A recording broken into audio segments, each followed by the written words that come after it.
Happy Hi, Deacon Thanksgiving. Lyles. Okay. I Amen. get confused. Lyles and Riles. It's a tongue twister if you say them together. Lot of We R's, huh? Yeah, yeah, we're a Something. pair. We're a all pair. live. You're live, Chair. Excellent. Thank you, Chief of Staff. Good evening, everyone, and welcome back from hopefully it was a good holidays for everyone. We are starting tonight's Discipline Matrix Ad Hoc Committee. Apologize, I am mobile and in my car, and so my lighting's a little weird. I'll be in and out of camera, but our marvelous Captain Hubbard will be guiding us through some revisions where we left off. It's been a few weeks since we've all met, and he was just kindly reminding us that there was a few revisions that he was working on from our last conversation, and then we'll be finishing up the second offense terminations, and then moving on to the list of third offense terminations. So that's where we're at for tonight, and hope everybody's doing well. And I'll pass it to you, Captain Hubbard. All right. Good evening, everyone. Let me share my screen here. Okay. Can everyone see my screen?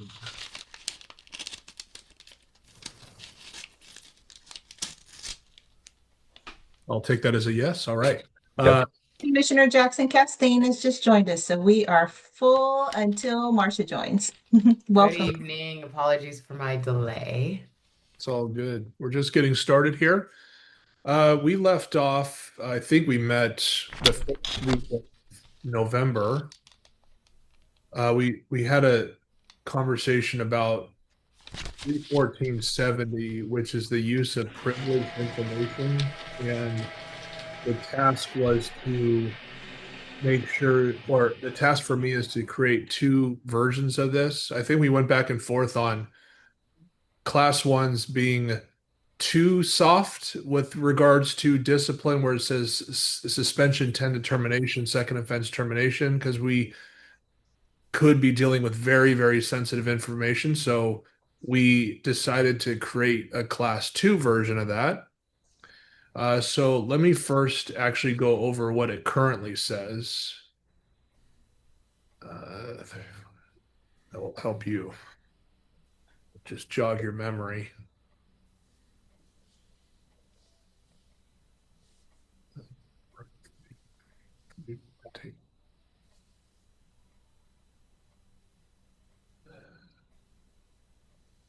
Okay, it says members and employees are prohibited from using information not available to the public gained through their position as a law enforcement officer or within the department to gain financial or other benefit to themselves or another. For the class one, here's the draft language, a little bit more detailed. So this one's the more severe section. Members and employees are prohibited from using highly sensitive confidential information gained through their position as a law enforcement officer or department employee for their own or another person's financial or other personal benefit.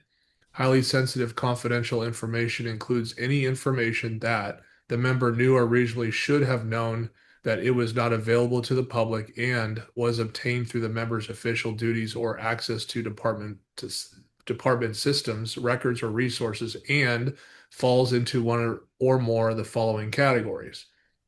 Number one, criminal justice information from restricted law enforcement databases. So this includes CLET, JIS, DMV, etc. Information related to ongoing criminal investigations, victim, witness, or confidential informant information, information that could compromise officer safety or investigative integrity, information used for financial gain or to benefit criminal activity, information protected by attorney-client privilege related to criminal or sensitive administrative matters. So that's a class one severe section. Before I move on, any questions? I have a question. So, the word highly sensitive. So, what if it's just sensitive information, but it's not highly sensitive? Where would that fall? Probably fall under the class two category. So Okay. that one is basically the less severe one. So I just said using confidential information. So if it's just confidential and not highly sensitive, then class two would be more appropriate. So then under class two, then should we put sensitive confidential information? Since you're saying highly sensitive for a class 1, and a class 2 maybe should be sensitive confidential. Sure. I'll go ahead and read this one and maybe we can compare the two. For the Class 2 section, members and employees are prohibited from using sensitive confidential information gained through their position as a law enforcement officer or department employee for personal benefit for themselves or another person. Confidential information includes, any information that the member knew or reasonably should have known that it was not available to the public and was obtained through the member's official duties to access to department systems, records, or resources, and does not rise to the level of a Class 1 violation. This includes, but is not limited to, non-sensitive information exempt from public disclosure under Government Code Section 6254. We talked about that. I know that kind of contradicts then the word sensitive above. Internal operational or administrative information not intended for public release. And 3, personnel information about other employees.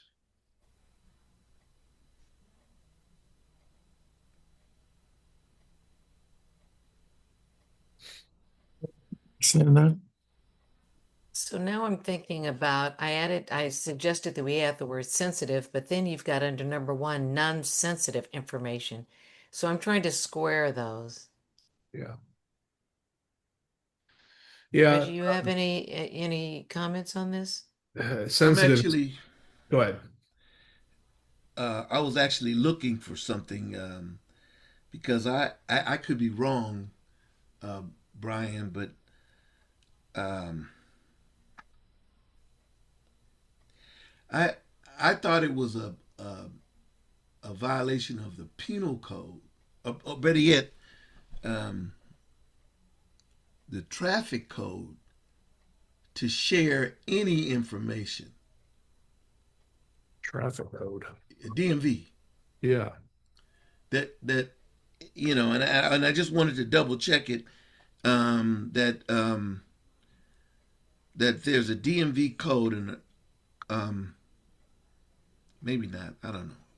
I think he included that under the class 1 violation. Am I wrong? Well, DMV is included, but Yeah. I'm going to put the code in there, and I'm sure you're right because that is sensitive Oh, information. and penal, yeah. So I know we went through that real fast, so I didn't get to read it all. But okay.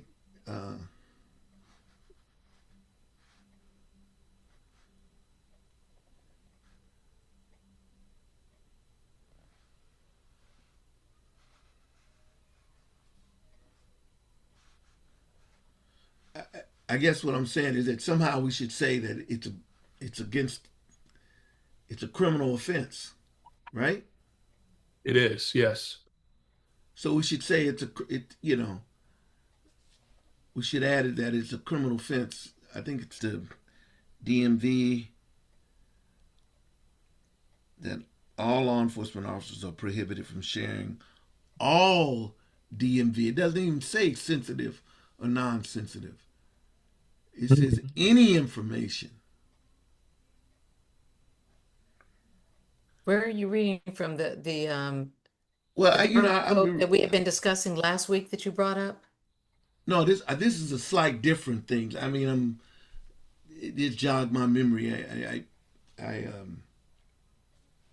ran the traffic division at one point in my career, so that's just something that just popped in my head that you can't share anything, and we're saying sensitive or non-sensitive, and I'm wondering, you're the attorney, would we be hung up on the argument about sensitive? Would be hung up?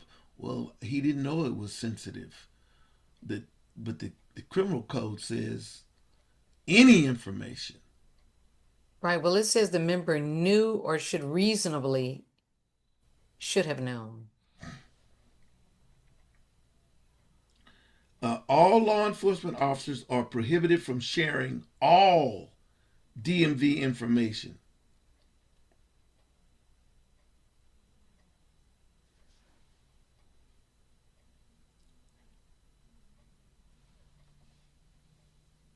Is that only with the DMV or is that with all the codes? Do we have to separate DMV out from the No, rest? no, it's everything. It's every code. Every you can't share um, Clet's information. You can't share criminal history information with anyone. I don't know if sensitive, non-sensitive will get us hung up. Where Yeah, I hear Marsha's voice in my head talking about, wait a minute, arguing is this sensitive or not sensitive, and then we have to prove that it was sensitive or whatever. Yeah. You're not supposed to share any information that yeah. doesn't. This is more focused on making money or helping someone make money than it is on. I think it includes that, but it also includes if my cousin, if they can find out if there's a warrant against them. There's no money is being made there. You're not supposed to do that. You're not supposed to. You're not. No one can call up and say, "Hey, Reg, look into my record and find out if this or that or you know." So if the issue is about sensitive or non-sensitive, the the the the, the law doesn't talk about that. It talks about you're not supposed to share anything. I see. You know, and so I don't know, Kathy. What do you think? If can we be hung up on somebody defending an officer saying, well, he didn't know it was sensitive, he didn't know it was not sensitive. Well, he don't have to know it. The law says you're not supposed to share anything, and if the law says don't share anything, should that be reflected here? That's a question. Yeah, I think I'm understanding what you're saying, and I agree with you. If it says don't share any information, then we shouldn't make qualifications here. Does anybody have a reason why we should say highly sensitive or sensitive as opposed to all any information? We just have to separate what is serious and non-serious for class one versus class two. Okay, make that argument to us, Brian. I mean, what you're thinking? Yeah, I'm thinking of like citywide emails. So today they announced, for example, they hired a new assistant city administrator. Okay, Now the email didn't say it was confidential, okay? But it wasn't a press release. It just went out to city staff, right? So what if I forward that to the press? I would say, there could be an argument that, hey, I stepped out of line just with my role of working here and getting a city email. But at the same time, it's, okay, it's not that big of a deal. It's just I did it versus, me giving, the severe one, give Klet's information to someone that's obviously a termination and criminal offense. right. But so See, I, that's So they're I I think stepping that's into where we get someone's into role. trouble. Oh, If we use your example, and then there's a notice that went out from the city manager, and it doesn't say confidential, then we shouldn't assume confidential. It's public information. I know how you feel personally, but yeah. if it doesn't say confidential, and somebody sends out a general email to everybody who's an employee, that isn't an announcement. It's not on the bulletin board. But if Mhm. they sent out a general announcement, John Smith was hired today as a gardener. That's an announcement. There's nothing confidential about it, because if it is, you got to say it. Yeah. That's my argument. And so I don't know that we need a second degree here, because I think the second degree makes an argument for, well, I don't know if it was confidential or not, or it wasn't serious or not. Look, either you are sharing information that is automatically confidential. Why? Because the California Penal Code says it is, the Department of Motor Vehicle Code says it is. Then then that's a part one violation. So Reggie, Anything else? I'm sorry. Go Reggie, ahead, when Wilson. you say any information, you mean any confidential information? Yeah, all we want to talk about is confidential information, and I'm not going to assume that because a city manager or somebody made an announcement and sent it to a general, to all of the employees, that that's confidential. I'm assuming that it's public information unless you say it's confidential. That's the default. That anything we say is public information unless we say it's confidential. That's what the government code says, that everything is what? Freedom of Information Act. Everything is public information only in these exceptions. Ongoing investigation. Something may expose an informant, Mm. etc. So we err on the side that everything that comes out of the police department is public information, including who got arrested, including what happened on 59th Street, all that, unless you say that it's private. That's what the Freedom of Information Act is saying to us in the government code. I see. So I think we get ourselves in when we write it like uh, this 1 and 2 here. It gives somebody grounds to argue to defend an officer who did something wrong. He didn't know it was confidential. Oh, he didn't know it was highly sensitive. When the penal code and the DMV doesn't even use that language. And Marcia is always warning us about that. Mm. I wish she was here. She could. Well, maybe we should table this until Marcia gets here and get her stance on it. Okay. Yeah, I'd like to hear what she has to say as well. All right. I Very hope I'm good. not being too picky, Well, But this is an important section, so I'd like to hear what everyone has to say about it. I just want to write good policy and don't leave big gaping holes where Hmm. it's like not having any policy at all. Mm.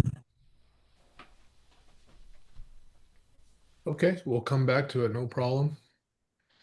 So just as a I have reminder, a quick question about that before we move on. sure. I'm assuming for when you're listing out highly sensitive confidential information, that all of the bullet points mean that highly sensitive confidential information is what's listed in the bullets, but not necessarily like it could be anything in those bullets rather than all of them Right. together. Yeah, one And or so I guess my question is really, do we need the and after the bullets? Because I know like if you're listing out like personally identifiable information, PII isn't like a date of birth is not considered PII unless it's coupled with something else, like a social security number. Here it's implying that what would qualify as highly sensitive confidential information is all of those bullets and not possibly just one. So Does that make sense? would you substitute the word and for with or? I thought about Then? that, but I don't think you need either. I think the bullets by themselves are Okay. fine. Okay. So just take out and in every instance. Yeah. Okay.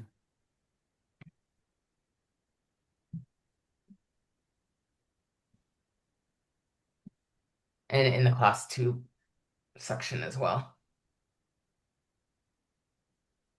yeah, we might cut And it's that. just so you don't have someone saying, oh, I knew, it was reasonable or the information, let's see. Well, I think I would give a better example of the bullets above, but yeah, I think it's fine if you just take the and out. Mm. Okay. All right. We talked about 32807 prohibited activity on duty specific to sexual activity. And I couldn't edit within the document, but I just made a note as a reminder that we changed the first offense from a 2-day suspension to termination to a 10-day suspension to termination. That will be the first offense. The second offense remains as termination. Yeah. Okay. So the Uh, prohibited activity means consensual or non-consensual. I think we discussed that, but I can't remember what we arrived at. yeah, if it's non-consensual, then that would be a different section because well, it keeps it as prohibited activity. So that would be one, but I think I know it would be considered a felony or misdemeanor, which is much more severe. So that would fall into a different section. So let me see. So what would this section cover? This would What would be the prohibited activity? Yeah, let me see. yeah, let's read it together. Okay. 32807. So this one is a kind of a catch-all. So it has many different. So it's prohibited activity on members and employees are prohibited from engaging in the following activities while on duty. The first one being sexual activity.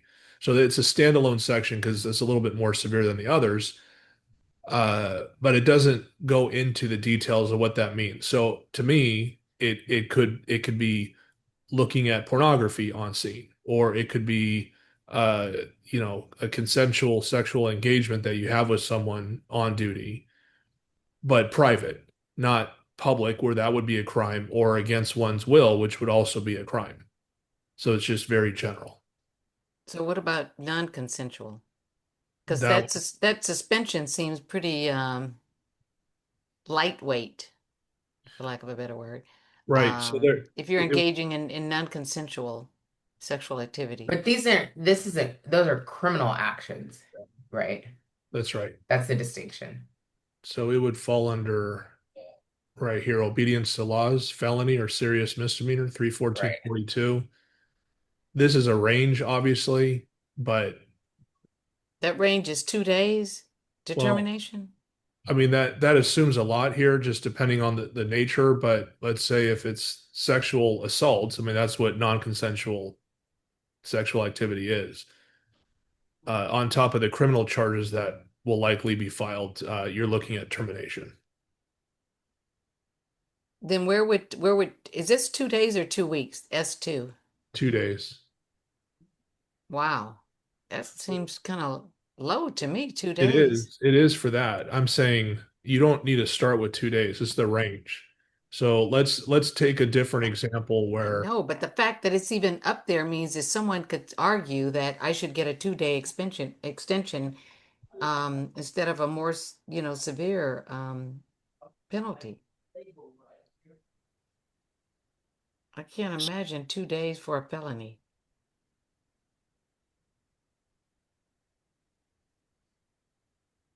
yeah. Anybody? Agree with you.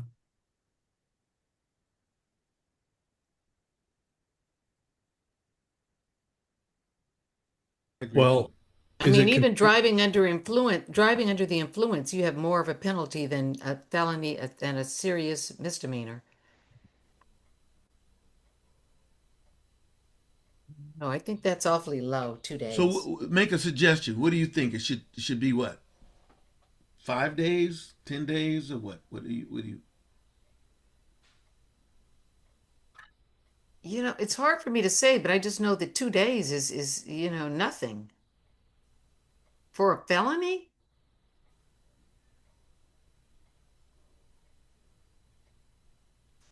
I don't know.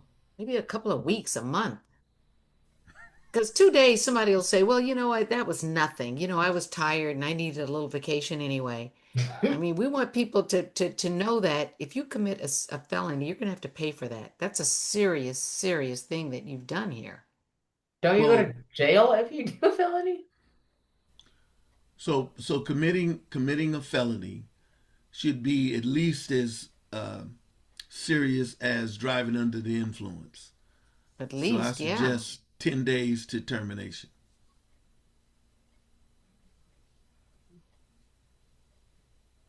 Least.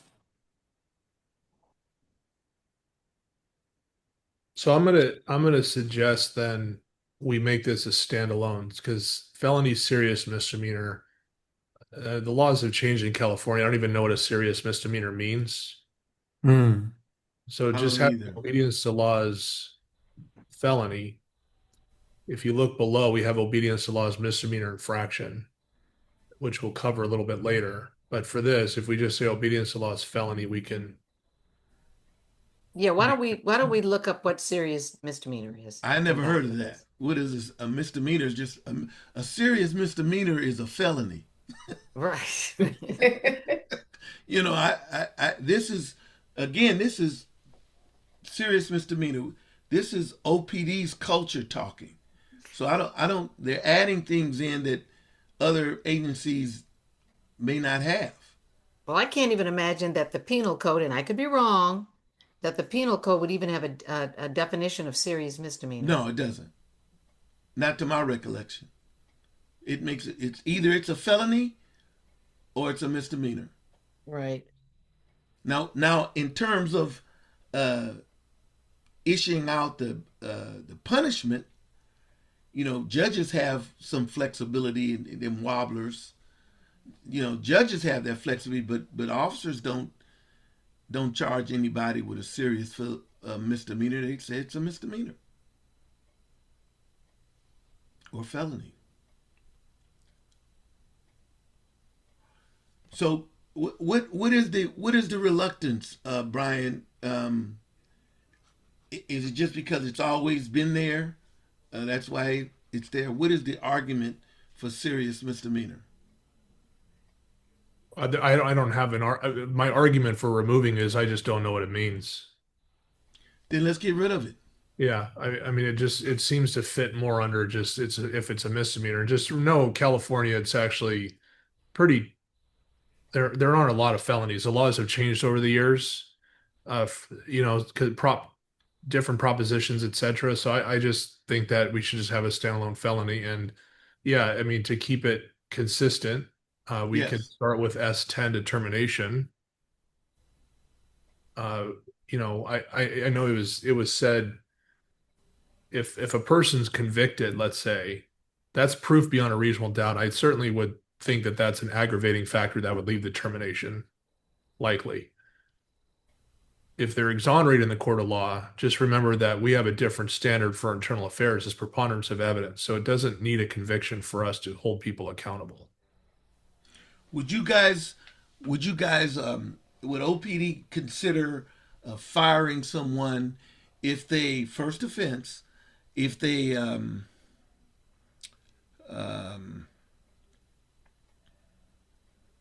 if they vandalized someone's car, they broke off someone's antenna off their vehicle out of frustration.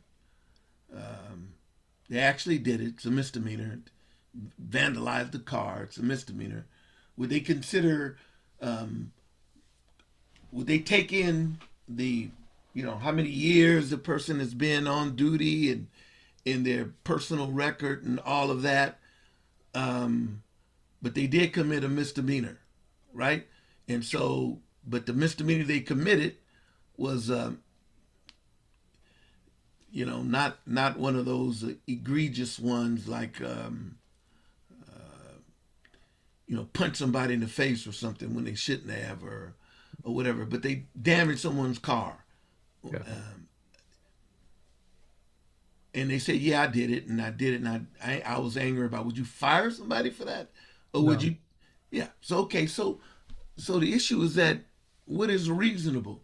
Now I understand 10 days for driving under influence because you're risking not only your life but someone else's life. Is that the thinking behind that? That's right. Okay. That's right. So maybe if it maybe we don't go 10 to termination 10 days. Maybe we say 5 days and increase it up from 2 to 5 days, and the range is from 5 days to termination. And and Brian, you guys could say, well, this what you did was more egregious. We looked at your background, blah blah blah, but we still think it should be 8 days. You should have or 14 days. So Yeah. it's within that range. Okay. Yeah, and that's fine. And again, it's not that this is a different conversation about where we start in the matrix when we have these discipline, but there's aggravating and mitigating, and depending on the type of felony, it could be aggravating or mitigating. Yes. Well, 5 days suspension is a serious suspension to me. Yeah, That's a week's pay. That's a lot of money. it is. Yeah. Okay. Yeah, I made a note, so I'll make that change and then I'll take out serious misdemeanor. Okay. So going back to Oh, this, can we go back 1 second? Because I saw something else. I hate to jump around, but Miranda violation, have we gotten there yet? we haven't got there yet. That's going to be our Okay, next. so I'll wait till we get there then. Yeah. All right, thank you. Okay. Wait, but we're on 327. That was 314. Yeah, but we want to talk about how this plays into obedience. Right. Okay, maybe we'll come back to Miranda then at some So point. 328 07 is prohibited sexual activity on duty. The range is S2 determination, and then we agreed last time to bump this up to S10 determination, second offense termination.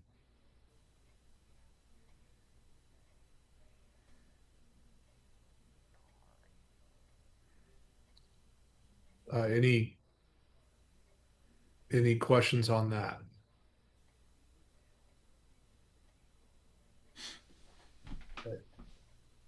I don't have any. All right. The next one, this one was confusing. I actually had to look this up, but 35689, I updated it, but let me just give the current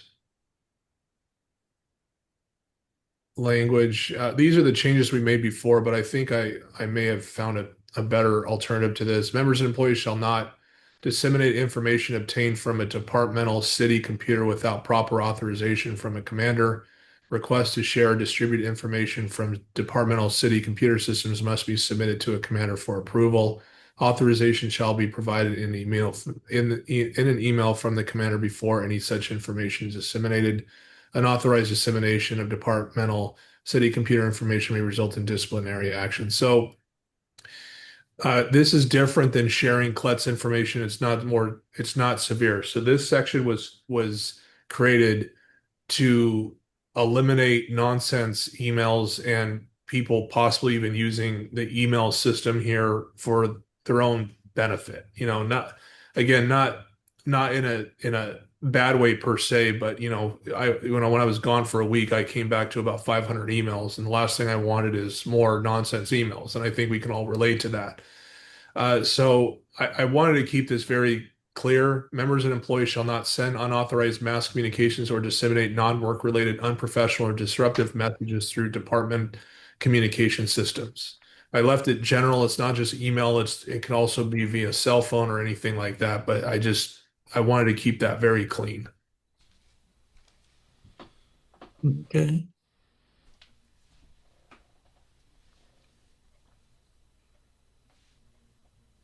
Any questions on that? So, yeah, so let me see.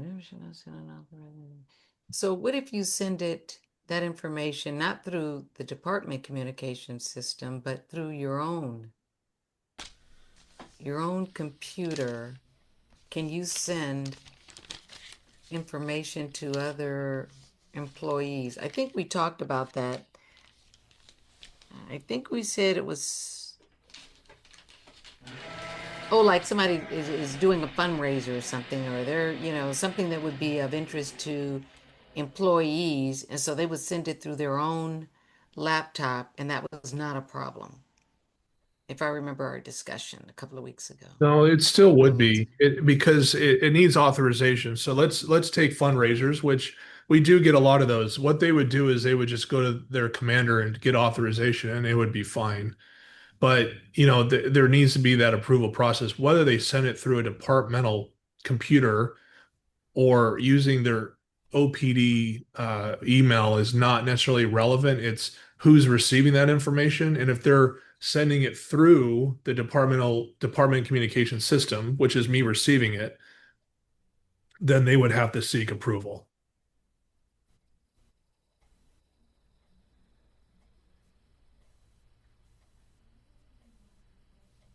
Yeah, but playing the devil's advocate here, they could send, a member or an employee could send unauthorized mass communications or disseminate non-work related blah, blah, blah, blah, blah through their own communication systems. Would that be considered a well, it's not a misuse of You mean department. using their own Yahoo or Gmail? You're Yeah. saying, or use or Or the using it on Facebook or something like or that? Is that laptop, what you, whatever. They're sending unauthorized mass communications through their own. I'm trying to think about this as I'm talking. okay? Um, they're using their own laptop to send messages to members and employees. But Is what that platform are they authorized? using? That's the They main could be thing. using their own laptop. Okay, laptop is But the maybe it's some information that they received while on the job. the laptop is the tool that they use.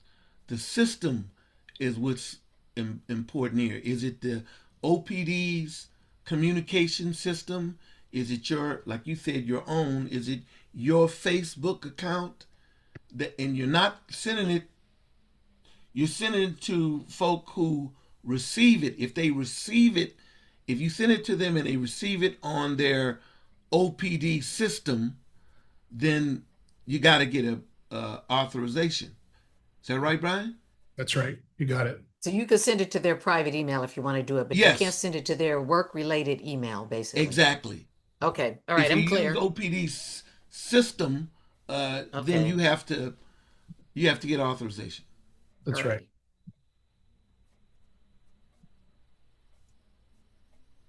It's been a long day today. Yeah. No, you're It's all doing good. yeah, it's all good. And I love your hair. It's beautiful. Yeah, I liked it when I cut it.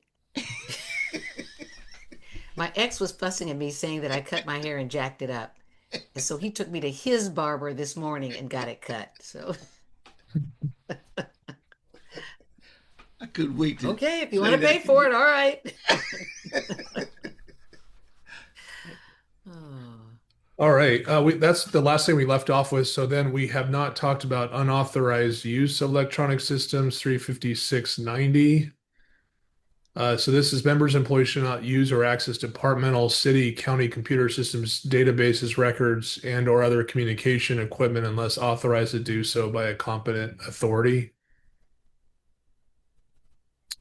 When we talked about this months ago, we did not elect to change this language, but uh, we But this is the range counseling and training all the way to termination and then termination.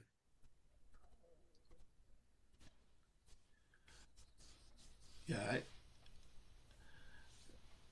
I okay.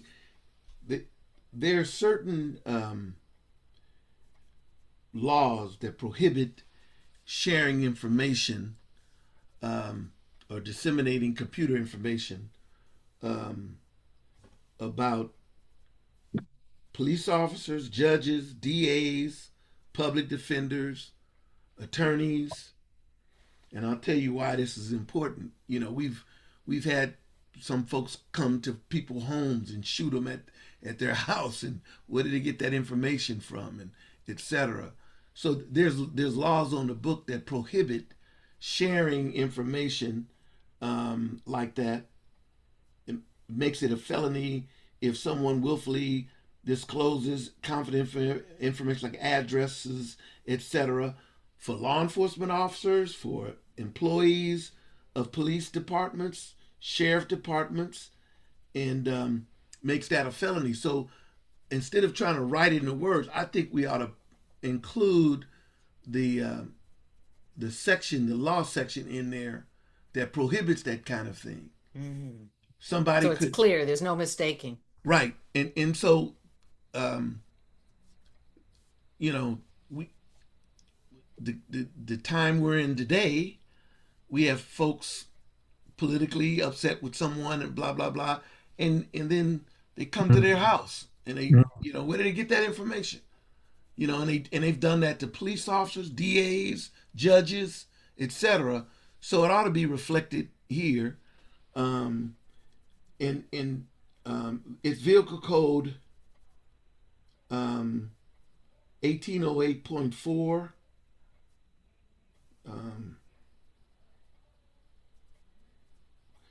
And 1808.45, and that covers law enforcement officers, judges, DAs, etc.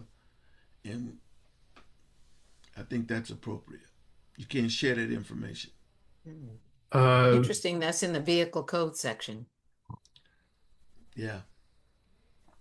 So this section, I understand what you're saying. So let me think through this. So Okay. this is akin to the one we talked about before. So this is accessing.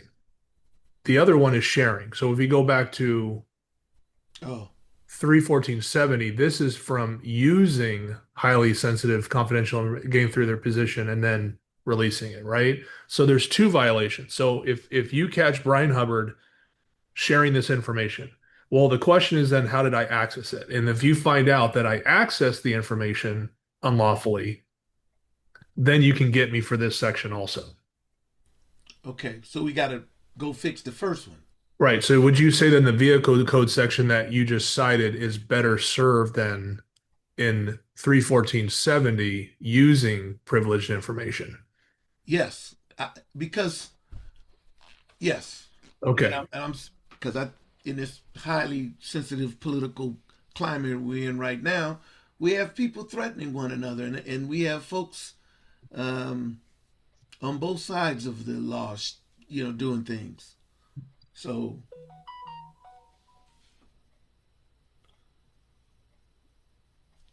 it's interesting that it's DMV, but it's right here, 1808.4 and 1808.45.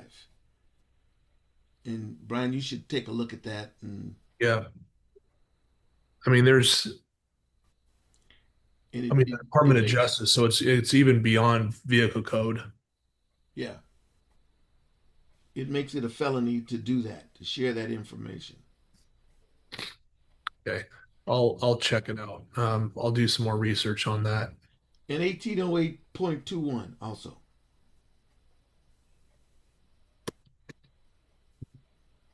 Okay. All right.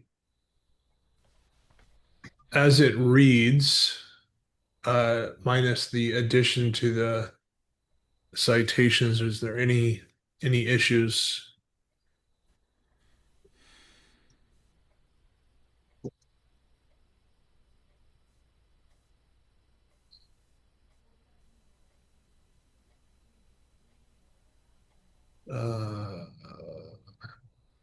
I mean, I guess I'm questioning why the range is the way it is, but I guess if it's, let me look at it again. Members of it shall not use it. Computer systems, database records, and other communication unless authorized.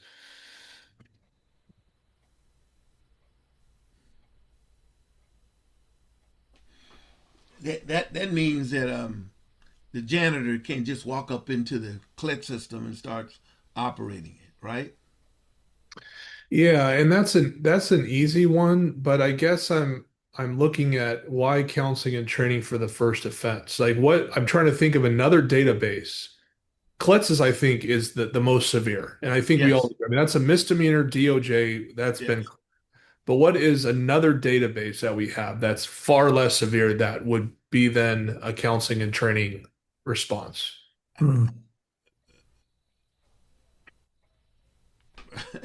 It's tough. Again, that's culture. I would have never made counseling. I mean, you don't belong in here. You don't work here. Everybody who works in this particular area that operates these teletype systems are trained on it, taught, and authorized to do it. So you're not a dispatcher. You're not why are you in here playing with the computers? You have to know better. Yeah. Well, yeah. It's also like web-based stuff, right? So I'm trying to I should have been more prepared for tonight just thinking through this. It's not it used to be when I first started, I guess, we would have one computer terminal and that's where you would do your access and it was very clear. Now it's web-based, right? So Right. I would use my login. I'm trying to think of a less severe. But on your web best, you don't have access to these prohibited criminal files, right? You can't go on web base and then get into someone's criminal history. Right. Okay, so if they're going on a web based file and they're researching what you know what kind of function in society does dignity on wheels perform? If they're researching that, that's fine. I mean, Yeah. that's Not public. public stuff. I'm talking Only about thing I'm private. concerned about is criminal stuff and confidential stuff, right? Yeah. So, so getting access to, like you say, Kletz is automatic, but do they? Can you can't? I can't get into DMV files on from my web base. No, I mean I'm talking about a secure web-based. Yeah, something that Like we what? well, that I mean that's that's the question I'm struggling with. It's Yeah, been to I be don't think it fair. exists. Well, I'll get, how about this? We use this thing called Vision, Right. and it is internally made and it tracks internal affairs matters amongst other things. Okay. And I shouldn't even say internal affairs. It does, but that's too severe. We have these things called supervisory notes. Okay. I think I've talked about it Okay. before. Okay. Okay. So I am just curious, and I'm like, you know what? I'm just want to see how this person's doing. I have no business looking at, but I access the system, What which rank are you? Do you have access to the system? I'm a well, lieutenant. I'm a captain. yes, So I have access to that stuff. But yes, Officer Smith, he doesn't have access to that. He's not a supervisor. He doesn't do supervisory notes. He just manages himself. yeah, So he has no reason to be on something like that. Um, right. See this Uh, the people who are being caught doing something that is prohibited and only for a certain group of folks to have access to it, and this person is outside of that group, somehow sneaks in or pretends like he didn't know what he's doing and just curious. We don't tolerate that. right. That's more than counseling. Sure. Okay. I mean, that's fair, and that's fair, but certainly not as severe as Colette. So I guess that's the only example I can give right now. Is just where accessing one supervisory notes files for just mere curiosity is there's nothing really personal in it. I mean, it's confidential because it could be embarrassing, but that's where it stops. What would be the Okay. starting offense for that? Okay. Yeah. Maybe that's a terrible example, but that's the only one I can think of right now. No, I understand. I just think that that the training and the counseling on this happened when they were going through the academy and going through the FDO program and all of that. And so now you're in some place where you don't belong, Hmm. and you're at a computer where you don't belong, and you're somehow got access to it. I don't know how you was allowed to get access to it without identifying who you are, but somehow you got into it using somebody else's identification because you don't have access. You're not granted access. Right. So now you use somehow you got Brian Hubbard's access, and now you're saying you're Brian Hubbard. That ain't no counseling Yeah. situation. All right. Great. Where do we want to start then? Well, my philosophy is that if it's severe enough, then they know not to do it. It's 5 days off. Okay. All right. So 35690-1. Let me just say too that I'm concerned that some of the punishments are counseling because I'm sure that a lot of this misconduct is gone over in training. Oh yeah. In not only, the original training, but the field training. I'm sure that this is reiterated. And so I'm just kind of concerned that we're giving slaps on the wrist. Again, I have. Oh, That's why we're here. We oh, trying to excuse me. change the culture. I have to take this call. Excuse me a Yeah, moment. I think we trying to change the culture. If we're gonna change the culture, then we have to become more severe in the punishment. And one reason why we're doing it because we're under NSA, and it is very expensive. So we want to stop this kind of behavior, that kind of stuff that was not tolerated, but like she said, slapped on the wrist. So if you're using the electronic system and you're unauthorized,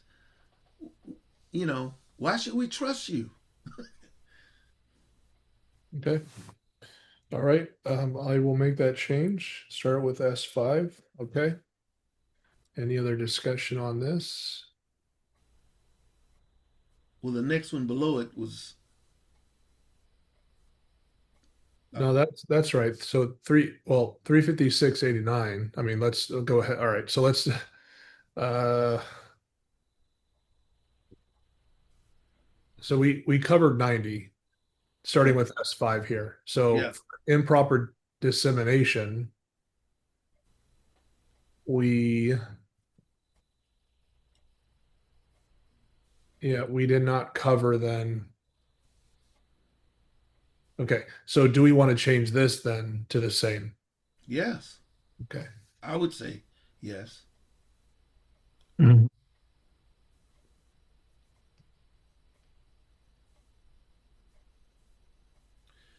Just I'm curious that 370 09 2 identification as a police officer. We're not going to cover that tonight, right? This is something. No, that will be later. Okay. There's an example. To our point, why if somebody identifying themselves as a police officer, I'm assuming they're not, and they only get counseling.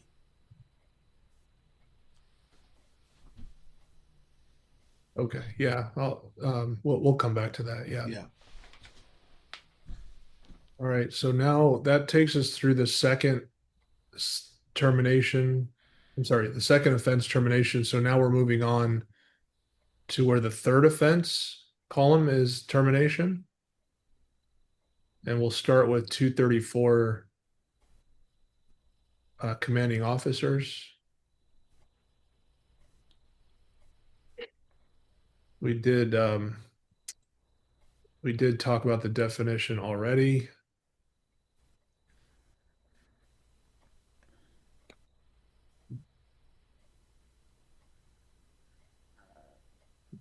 So this one's a little bit confusing because for this section, it talks about what a commander is responsible for. So it's a little bit different because it's not specific. I don't know if you want me to read through all these, but I'll just give you the highlights. So just command, loyalty and esprit de corps, discipline and morale, interdivisional action, grievance resolution, organization and management, reports and records, and maintenance. The more common one is command. Okay, so I'll give you an example. Let's say that there was an officer requesting permission to pursue a vehicle. The commander authorizes it. The officer is laying out all the risk factors, such as It's 3 o'clock in the afternoon during a weather school condition. during school hours, weather, speeds, recklessness, all these things. The officer is responsible for terminating that, but also the commander. So let's say neither do. One can argue that that is a failure in command, and 234 would apply.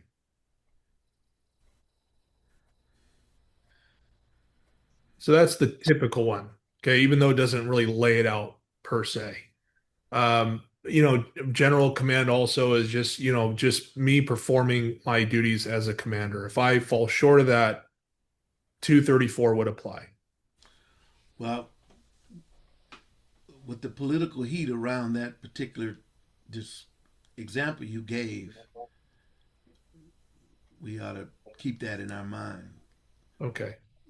That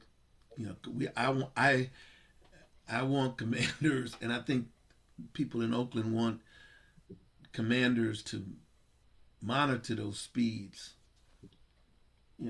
Those chase Yeah. speeds. So you can't. Why weren't you listening to the radio when the hot chase was going down? And why didn't you say something when they said we're going 80 miles an hour on International Boulevard? Shut Yeah. it down. So then the question is, so there's two sections here. There's 234.1 and 234.2. The first one that we're discussing tonight, because termination's in the third offense, it's Yeah. gross dereliction of duty. So the example using the same, where there's then a collision that occurs and someone's injured, or say, let's just say collision occurs. Okay. Yeah. Gross dereliction of duty may be warranted versus, let's say, eventually they cancel the pursuit, the person gets away, but then it's reviewed later and they say you should have canceled it sooner. 234.2 may be more appropriate where it's not gross dereliction of Yeah. duty. Yeah. So a lot of it's outcome based. Yeah. I understand that. So for gross dereliction of duty, the first offense is S5 determination. Second is S30 determination. The last one is termination.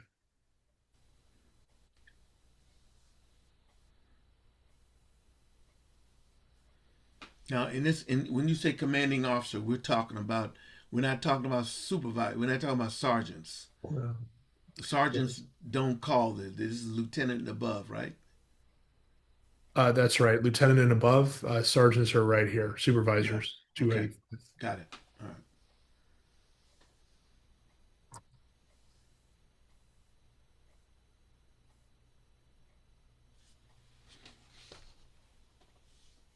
All right. So no, yeah. That's good. I'm good. Okay.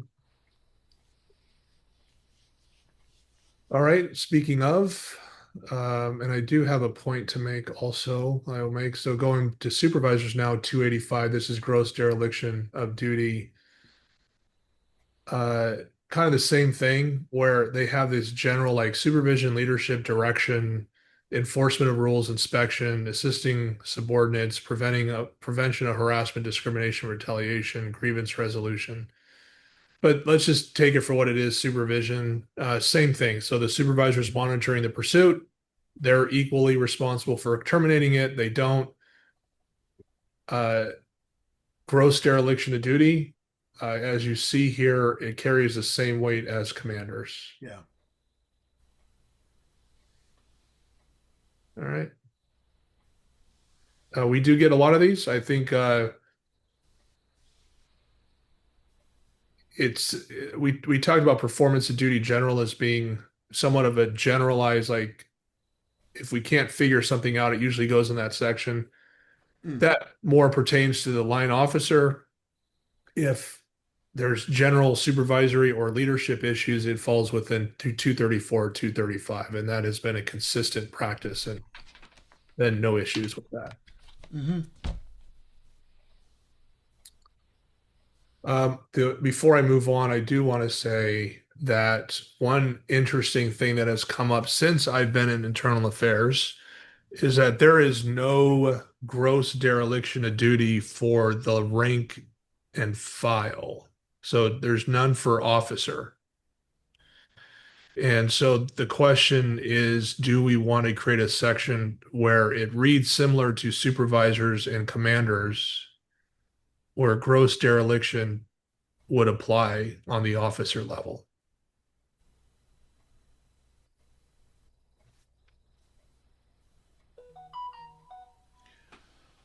Well, the officer is not supervising anyone. Doesn't have any.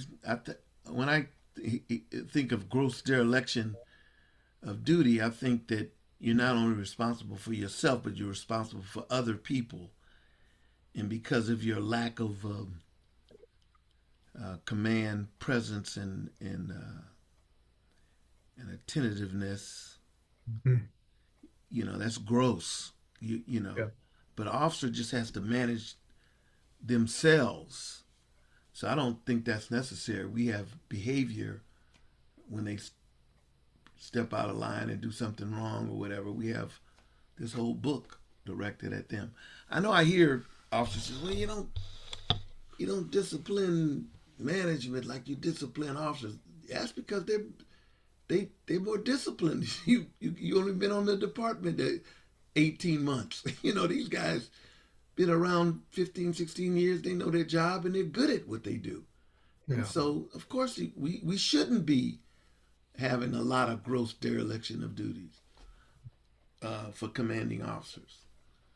Yeah. So that's my take on it. I don't know if anyone else has any opinion.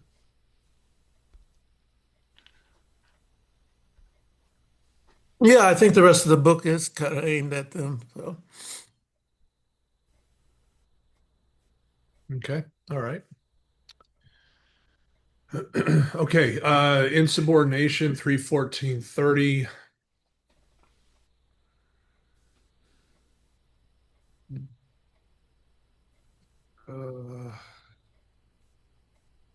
Uh, Failure to or refusal of any member or employee to obey a lawful order given by a superior officer or court of law constitutes insubordination. It could be also contempt Yep. of court, but this one is so there's two here. Okay, we'll talk about disrespect here later, but insubordination, failure to or refusal to obey. So that's a suspension three determination. Now that's too low. S3 is too low. Oh man, that's grossly too low.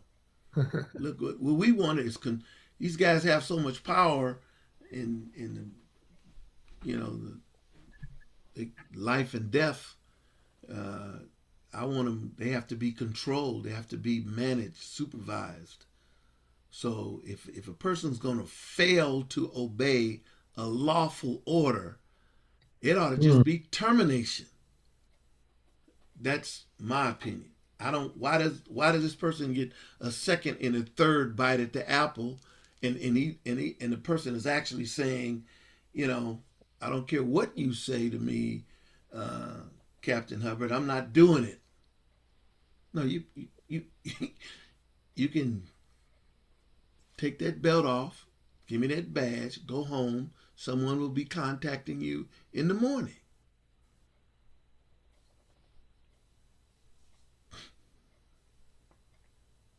I mean, I don't know how we can tolerate that kind of defiance. Give me an example where someone who's been insubordinate, willfully insubordinate, refused to do it. I refuse to do it. Would you order me? And it's lawful, and it's appropriate. Yeah, I agree with you. I don't think any of those examples would be acceptable, but I think it's scalable. So giving someone an order where someone's life is at risk, I think that is obviously the most severe one, where they Okay. flat out refuse versus me asking or telling someone to do an administrative task and they thought that was, a waste of their time, so they didn't do it. Yeah. I'm saying I'm not I don't those don't carry equal weight to me. They're Okay. both important, but administrative versus life-saving measures is two different things. I'm focusing on I'm just not. I'm obstinate. I'm not gonna do what you say. Well, you're not supposed to think about this. I'm doing the thinking. You got a direct order to do A, B, C. Although I remember a little story, chasing a guy. We go. He goes between two houses, and then he goes up under the cellar of the house. You know what a meter reader is? Yeah. And he climbs under. This guy had a gun, or we thought he had a gun. And then we get to the place where he went in, and then I'm 6'4", 240 pounds, and Sergeant looks at me, looks at two other guys, and looks at me. Lyles, go in there after him. I said nope, because I knew I would be hung up on that meter reader in that little tiny space. I said no, I'm not. I'm not doing that. The man's got a gun. I Yeah. mean, I'm just not doing it. Now, that actually happened, Hmm. and nothing happened to me. Sergeant Lindenau came back. He said, "You know, you were right. That was a good call." Hmm. Okay, so if you're gonna say, uh, if you're gonna refuse an order, it better be some life-threatening issues about it. But if you're just gonna say, I'm not going to direct traffic on 56 in Martin Luther King, even though you gave me a direct order to do it. I thought I thought my time is better used in something else. No, you don't belong here.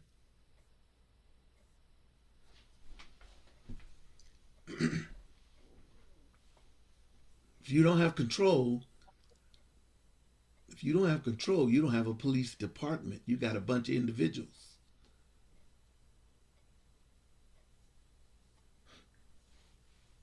So the proposal is this should be termination as a first offense. No, I think it could be increased. Uh, not S3, What do you think? 5 or 10, something like that. I mean, we're not tolerating no insurrections here. But in your example, you would have, under this rubric, would have gotten a suspension for 3 weeks at a minimum, or 3 days, I mean. I really don't know what the penalty was for that. I Right. just knew. But I mean, like, should you have been penalized for that? Didn't sound like it. I don't think I should have been penalized, but I was prepared to be penalized Okay. because I knew that the guy who ran under that cellar was going to his house. They had a trap door that went up to his house. We didn't know Right. that. I thought he was in there, and he was in there with that gun. And if I'm coming through there, and I couldn't even defend myself. So I'm not gonna let anybody give me an order to hurt me. If you want to go in after him, Linda, now you go after him. I can't get through this. I'm too big to get through that. Yeah. I didn't say So, all that. I just said no, I'm not doing it. And then afterwards, when we talked about it, I told him it was a lawful order, but it was a poor order. It was a lot. right. So to me, I feel like if we were in a committee trying to figure out where someone would stand on that, I don't Right. feel like even a mandatory 3 day, I mean, maybe 3 days, it's not a whole lot, but I don't think you get. In my case, I don't think you get anything. right. Yeah, but I just think what we're trying to do is trying to deter people from doing these violations. They got to look at the penalty and say, nah, it's serious. Yeah. So how do we account for like mitigating factors or circumstances like that you were in?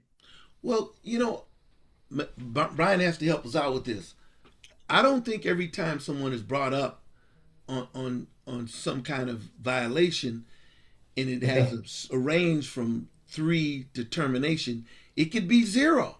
He can be found totally. not, yes, okay. Is that right, Brian? We have some task 45 issues with the negotiated settlement because we're looking at consistency of discipline. And so what we typically do is we start in the middle, Mm, which would be for S3 determination, let's just say 15 days. Okay. And then we would aggravate or mitigate from there. And so Okay. for the chief then to say go to 0, it would be a consistency problem. Okay. okay. But So they have to couldn't get the something chief? then. I'm sorry. So I'm sorry. So they have to have some sort of You, you mean everybody who's brought up on these penalty. allegations, they're all guilty, aren't they? Don't they get a If chance to they're, defend themselves? No, this is assuming a sustained violation. yeah, So once Okay. it's sustained, then it goes to discipline. Okay. Now right. I That's get it. where the matrix would come Now into. I get it. It would have to be. Okay. But like in your scenario, the finding of you violating an order, a lawful order, would be sustained. Yes. It has to be sustained. It would Okay. have to be sustained. Okay.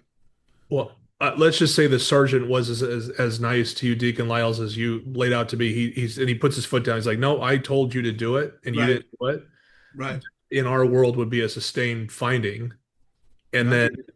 we would then have to mitigate down based on this the facts given, as in, okay, it wasn't unsafe, or maybe it was a ridiculous request, whatever it may be. Yeah. Yeah. The chief is in a tough spot because if he or she sustained someone for insubordination and gave them a 15-day suspension, then Mm. question why you didn't give it to the next person. Right. Yeah, so I it's would. that's I what would I'm increase that to 5 to termination. Then. okay.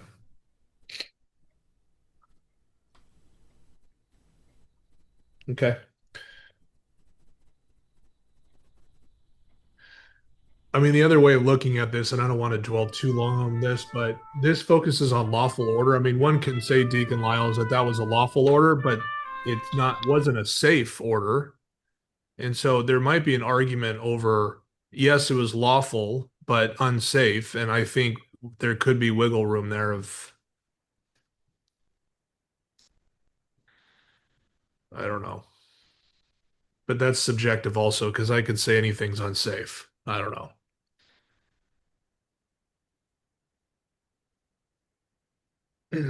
Okay. We have time for one more here. This one is actually pretty easy. Reporting violations, failure to report misconduct when required. Uh, what happened to it?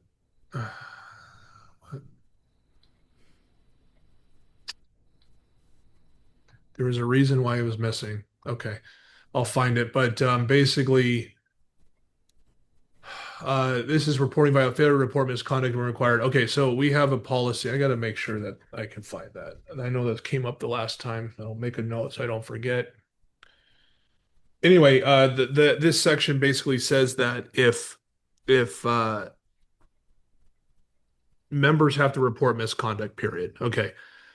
The challenge is that there's class one and class two. If it's a class two offense, I am not required to report it. Okay, so I'll give you an example of a coworker shows up late to work.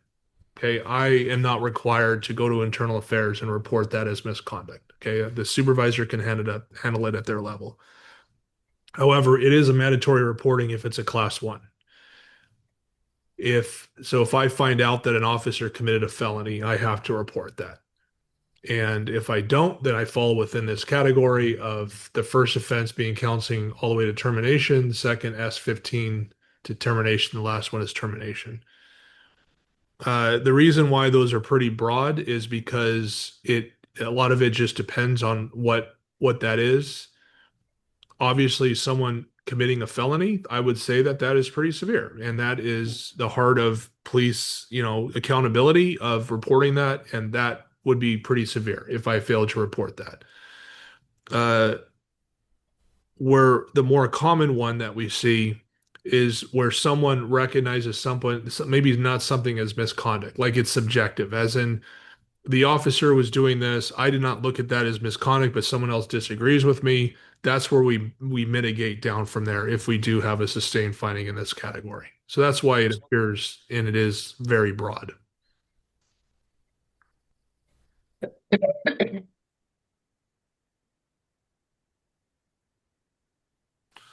Sorry, I didn't hear that. If there was a question, broke. No, it's coughing. Okay. It's understandable. Okay. And I, and there's no distinction between class one and class two for this particular one. there is not. There is not. And I don't think there should be personally. I mean, this is, I'll put it You're this just saying the reporting of the actual violation, the That's level of the right. violation. That's right. And in fact, we actually, in every investigation that we do, there is a section within that investigation which makes the investigator proactively write something in, as in, there were no member or employee accountability issues with this investigation. And it can go good or bad, as in, not only was this the misconduct occurred, but another member reported it. We're the ones who brought it to everyone's attention by doing this investigation. That is a pro. The con would be misconduct did occur. There are three people who witnessed it. They didn't do anything. That would be then a charges filed against them. So having it as a class one, that is it's understandable. Appropriate. Yeah. But then the question is, if an officer sees something that's inappropriate or maybe a violation, they have to determine, oh, there's a class one or a class two. Oh, great, it's a class two. I don't have to report it. And then Yeah. what if those class twos are just precursors or just the smoke to a bigger fire? Yeah, no, absolutely, and that is the tripwire. You're absolutely right, and that's what happens is unbeknownst to the officer, this is the third time this officer did it, which would then be a pattern, which means that they should have reported, and that's where we get into the gray area with this section. It's challenging. Using the tardy example, yes, I showed up, this employee showed up late today, but unbeknownst to me, it happened 10 times already. So one can argue that I should have reported to internal affairs. So then my argument during the investigation was like, this is the only time that I observed it. It hasn't been a pattern. So it's hashed out later.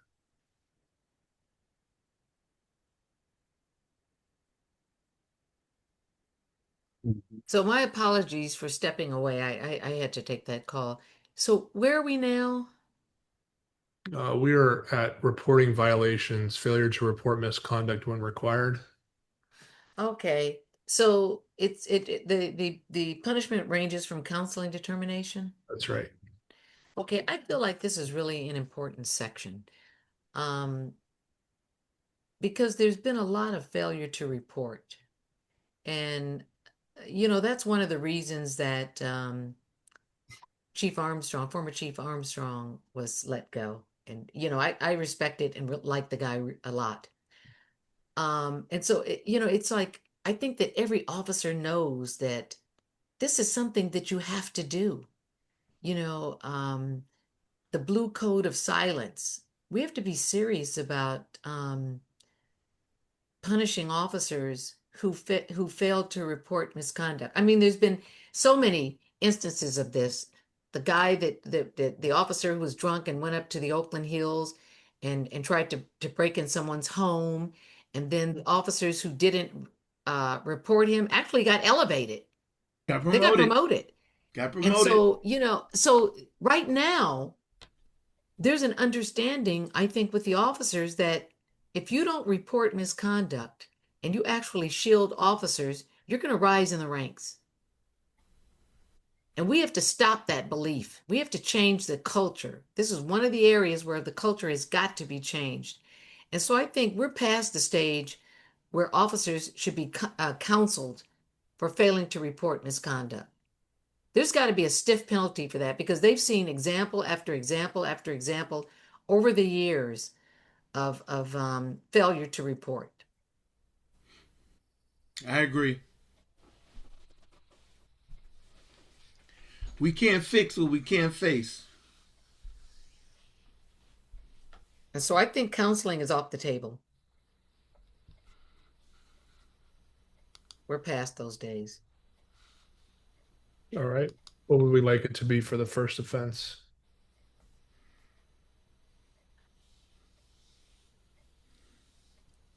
Whatever it is, it has to be severe. I'm not saying it should be termination right away. I'm not saying that should be the first, that we go to termination first. But it has to be so severe that if you do it again, you're out.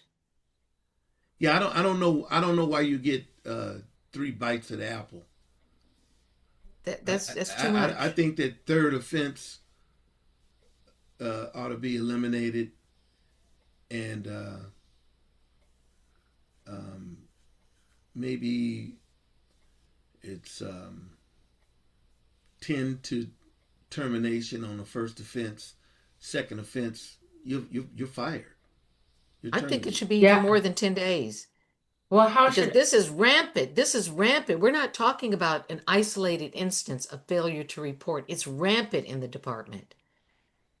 You know, why I is can't think of all confidential the mitigating circumstances. I'm sorry. Yeah, I just I I didn't want hear to you. I'm stop. I sorry. want to stop my statement because you did say this means the person has been found responsible for doing this action. So, if this is uh, 10 days to termination, and then the second offense is termination, I'm good with that. You say 15 days, fine, 15 days. I just don't see any other 15 days here.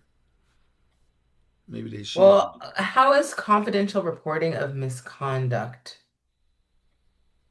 more severe than the Actual violation. What yeah. is Right. confidential reporting of misconduct? Yes.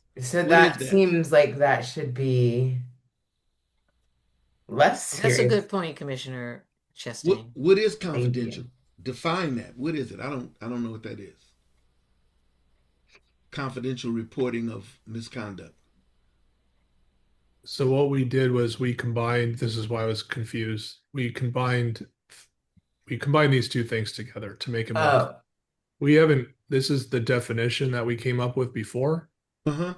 And this just mirrors what our Department General Order M3 says.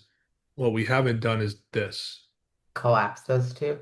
Yeah. So it would be let's just get rid of, let's say, confidential reporting of Okay. misconduct, and then just take this and make that the That makes Yeah. it. Yeah. So then the So first then it offense starts at is S10. S110 to suspension 10 days to termination, and then second offense is termination Yes. because those are now the same thing. Yes. That makes sense to me. Makes S10 sense. determination and second offense termination. So 10-day suspension. What does that mean? it's 10 working days. That they don't Right. get So then paid. it's loss of pay. Is it Oh yeah.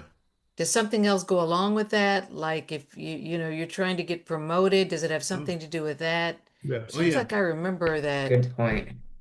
some other there was another type of misconduct where you got suspension, but there was also another punishment that went hand in hand with that. And it has something to do with like if you were trying to get promoted or something, you wouldn't get promoted. Do you remember that, Captain Hubbard? Yeah, there's a few. So if one gets a class 1 sustained, they are ineligible to be promoted for 1 year. If Oh, okay. they're a field training officer and they get a class 1 sustained, then they will lose their FTO status. Mm, Okay, well, Any F2. seniority. I'm thinking that should apply here because we've had too many instances of the blue wall of silence. And I think if we want to break that blue wall of silence, we have to be serious Yeah. um, with punishment. I don't like the word punishment, but I'm using that for, yeah. I think it should be more severe than just 10 days. I guess what I'm saying is because it's a class 1, it assumes other things. So it doesn't have to be necessarily spelled out here. As in, if I get sustained for this today, I cannot get promoted for 1 year. And then I also lose seniority, and those are things that are implied.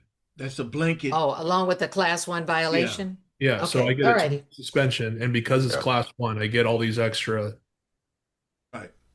And so does that happen? Does that really happen, or is that could happen? No, it does happen. Okay. I know it because I enforced it when I was a training commander. We had to decertify field training officers. All promotions are tracked, and any promotional consideration has to go through internal affairs.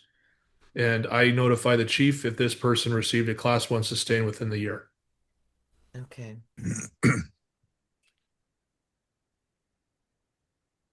All right, so it sounds like then on the matrix, those two are being collapsed. Yes. S10 to T, second offense T, no third bite at that apple, which to Deacon Lyle's point, that sounds good. That doesn't but the original question that you posed, Captain Hubbard, around class 2 violations. And Kathy, I don't know if you heard this part when you're getting on. We're starting to talk about this, that there's no requirement to report class 2 violations. Is that correct? Right. And that's part of the problem. So everything we're talking about here is the duty to report class 1 violations. So But if why it's something shouldn't you like report somebody class? coming, I'm You gotta- sorry. go Go ahead. ahead. I don't know. No, you were I talking. was Go actually ahead. taking yeah. So I was going to just give the example that Captain gave around somebody coming tardy, right? Or I don't know if there's any other examples that you wanted to give around that.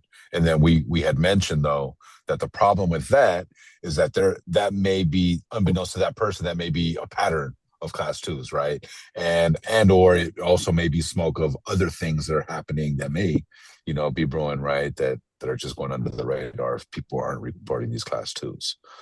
So, but Captain, So what? are you saying that you don't have to report class 2 violations? Did I hear that right? Yeah, can you explain that again, Captain? We're not reporting it to internal affairs, as we're not doing a full investigation. Okay, what it means though is that I, as a supervisor or commander, can handle it at my level without it being an internal affairs investigation. That's what it means. So it's not sweeping it under the rug. It's just handling it informally.